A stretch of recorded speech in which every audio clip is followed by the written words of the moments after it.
Hi, so we're going to go ahead and finish up our Gothic Lace Cowl from Tin Can Knits. Remember, she has a lot of really nice free patterns that you can get, and this is one of them.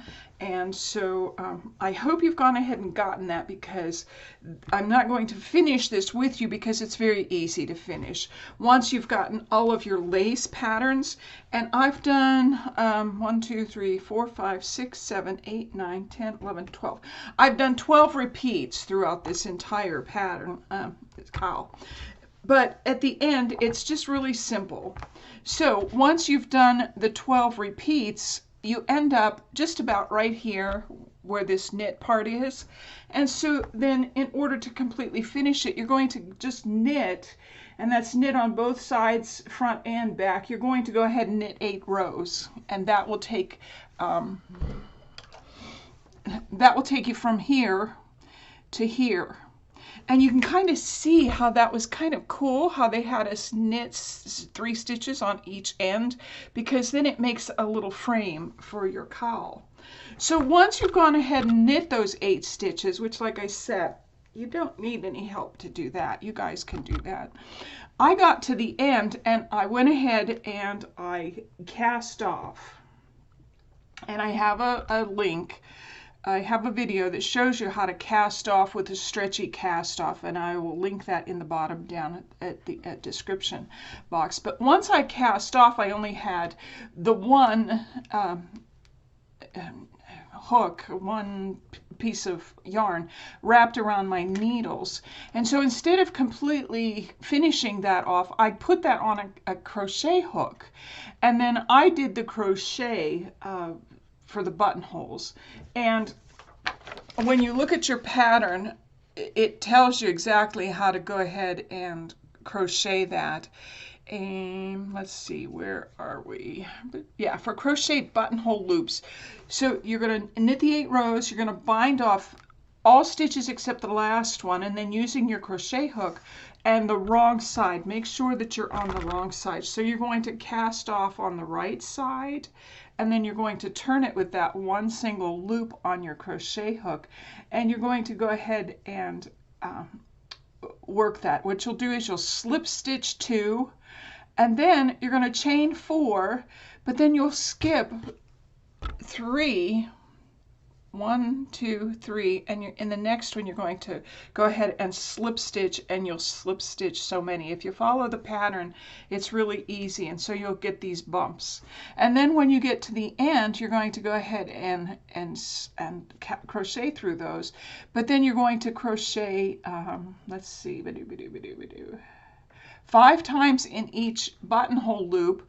You're going to crochet once in between these, and then 5 in your next buttonhole loop, crochet 1 in between, 5, 1, 5, 1, and so then you'll finish off once you get to the complete end. And I don't know if you've seen anything about how to block your materials, but I will try and do a video on that for those of you who don't know how. If you look up YouTube blocking, you'll find lots of videos on how to block your materials, and it makes it look, especially like for a hat, I don't block. Gloves, generally I don't block. For something like this, I do block. Now I'm going to take this to probably Joann's to find buttons. I always take my work with me because I want to get an exact size, because buttons are a little expensive anymore. I was looking online and it would have cost me, what was it, almost $20 to buy the buttons, the ones that I thought would work. And so if I spend $20 and they don't fit and I have to do it again, I'm kind of upset. So I go ahead and I will take this to Joann's and make sure that the buttons fit through my holes before I buy them. And then of course you'll sew them. And what I do is I put things on the wrong way, and that will kind of tell me where I want my buttons to go.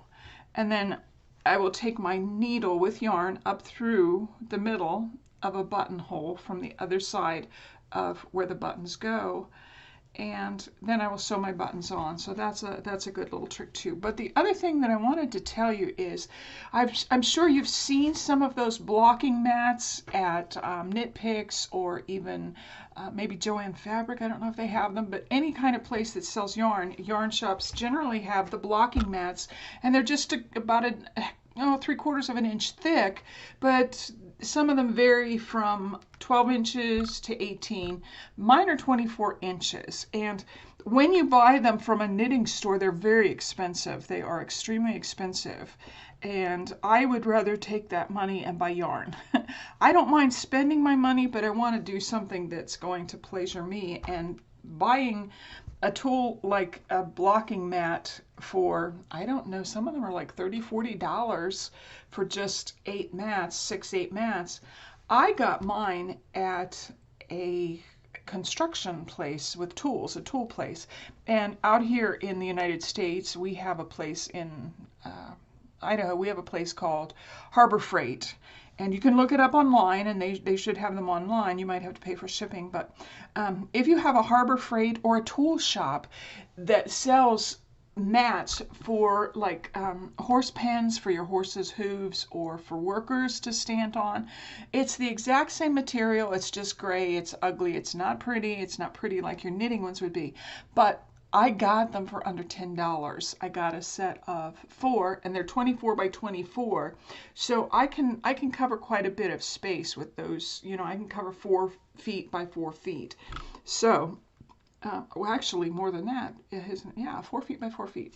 So I would go to a tool store and try and find those little mats that they use, and they're made for on the floor to protect people's shins and knees when they're working on cement. But they work perfectly well. I've had mine for, I don't know how many years I've had mine, probably 15 years. And they work perfectly well. And you can get 2 sets, actually, if you need a wider space to block something really big. This worked on just one of my mats because, like I said, it's about as big as my cut board here. It's a little bit deeper that way. But that's one trick that'll save you money. Save you money for yarn, more yarn, yay, or needles, something that you will enjoy. Okay, I hope this has been helpful. I didn't think you needed a lot of help with doing the buttonholes and finishing off the lace. I had a good time with this. We're gonna start some, I'm thinking we might start some socks or fingerless mitts. Oh, let's do some fingerless mitts next. They're really fun, and I have some links for some nice patterns for you. So let's go ahead and do fingerless mitts next, and that doesn't entail making any fingers, which will make it really easy. The only one you'll have to worry about is your thumb, and I will show you some neat little tricks on how to do your thumb. And then we also have to do some socks, and I'll give you more tips and tricks, and we'll get on with some knitting. I hope you've enjoyed these sessions. I really enjoy knitting. For a while there, the other thing I want to talk to you about is I had to give up knitting for a while, not long, but several months, because I had strained a tendon. And most of it was from when I was crocheting. I made 3 huge tablecloths out of thread, lace thread. And I finished them in a matter of a few months because I wanted one for my mom and my sister, and I had one for myself. But I pushed it too much, and that's all I did for, 12, 14 hours a day, 7 days a week. And so I really messed up my carpal tunnel. I had to have carpal tunnel surgery on both of my hands from doing that. And so I don't crochet much at all anymore. I had to kind of give that up. But I took up knitting. And I had knit before, but I really learned a lot when I had to give up the crochet. But the one thing is, after you've had carpal tunnel surgery, you're a little bit weak in this area. And so I was doing the same thing with knitting. I wanted to get some things. We had a new baby coming, and I wanted to get some things ready for the new baby. So I was just going, crazy. But I want to tell you, there are some exercises that you can do, and make sure that you don't knit for hours at a time. You want to, if you knit for a half an hour or an hour, get up and go make yourself a cup of tea or coffee, you know, get a little snack, take a little walk around the house, take a walk outside if you want to, but don't knit for, you know, 8, 10, 14 hours. No matter what you do with your hands, the repetitive motion is going to cause you problems.